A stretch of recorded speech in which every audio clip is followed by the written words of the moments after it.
Hey everyone, welcome back. In this video, I'll show you how to fix Mega Desktop app not syncing issues in 2026.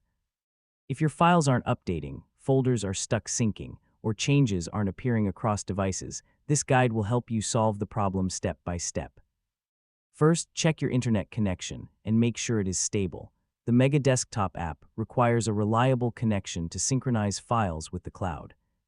Next, open the Mega Desktop app and confirm that syncing is enabled. Sometimes synchronization may be paused without you realizing it.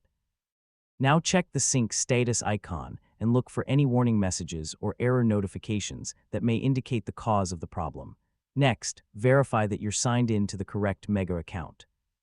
Using a different account can make it seem like syncing has stopped. If the issue continues, check your available Mega storage space. When storage is full, new files may no longer sync successfully.